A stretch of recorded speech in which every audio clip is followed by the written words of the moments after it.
Hello guys, welcome back to Mornings with Granny. I hope you're having a good weekend. I went camping, at Santee a while back, and even though I had bug lights and spray like off, I still got bit by mosquitoes the last day. So I thought, well, I'm gonna make some non-toxic mosquito spray for me. Now this is not for Gizmo. If you want to make spray to have around your pets, make sure you check to make sure it's not toxic to pets. A lot of things are toxic to pets that aren't toxic to us. And also make sure that you're not allergic to anything either. I've already sprayed some on my arm because I've already mixed it up. And so far, no reaction. But I'm going to tell you the recipe. Now, I doubled the recipe. I just went on the internet, typed in non-toxic mosquito spray, and this is one of the ones that I found, and I had everything to use.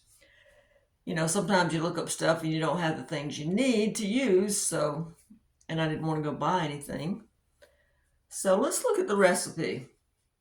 Like I said, I've already mixed it up. This is a 16-ounce spray bottle, and it comes up to right there because I doubled the recipe. Make sure you put a label on your spray bottles.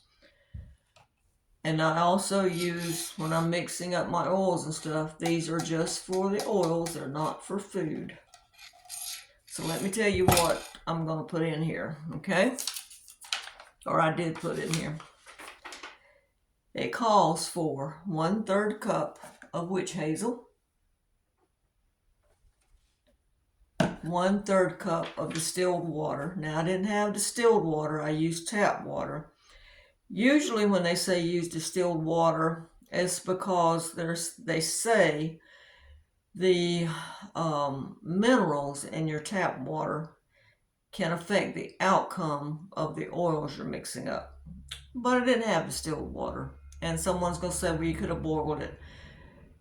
Well, I didn't want to. I just didn't want to. Tap water's fine. 40 drops of eucalyptus oil,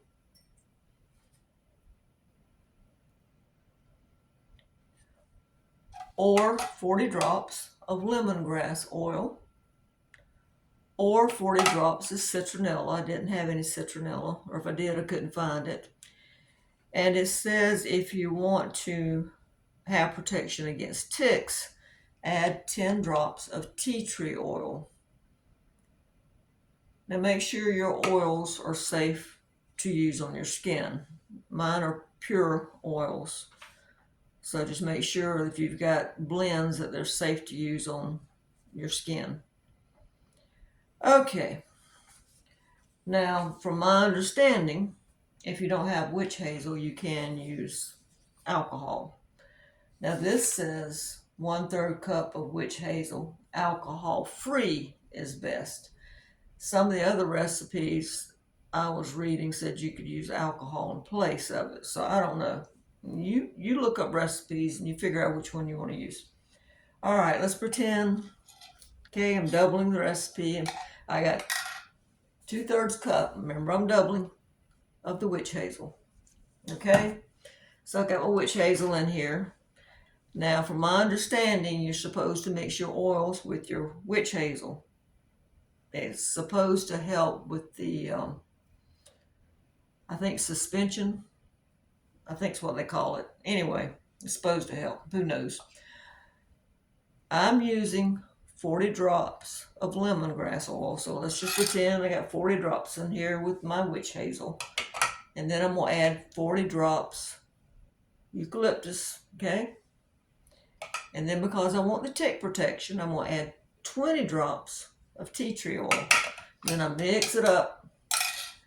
I feel like I'm having a tea party as a kid because there's nothing there. And then you put in your 2/3 cup of water if you're doubling the recipe. And then you mix all that up and pour it into your spray bottle. And that's all there is to it. And shake it up each time before you use it. And like I said, spray a small area to make sure you're not allergic. And please don't use it around your pets till you check and make sure if those oils are safe around your pet. This is for me. This is not for Gizmo. This is for me. All right, guys. I'm going to put this recipe in the description box because I can't remember what site I got it off of. And maybe you'd like to give it a try. I'll know when I go camping if it works or not. Like I said, the bug lights, until the last night, I really didn't get bit. It was that last night that I got ate up by mosquitoes. So I don't know what was going on. They got hungry, I guess. They wanted to get a bite of this old lady before I left. But anyway, I'll put the recipe in the description box. Again, do your own research.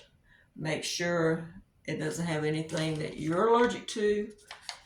Make sure when you're mixing these things up, if you have pets, that it's safe to use. If you're going to use it around your pets, make sure it's safe. Don't just spray it on them. Make sure it's safe first. All right. I hope you have a good day, and I hope you'll give this a thumbs up and subscribe. Thank you.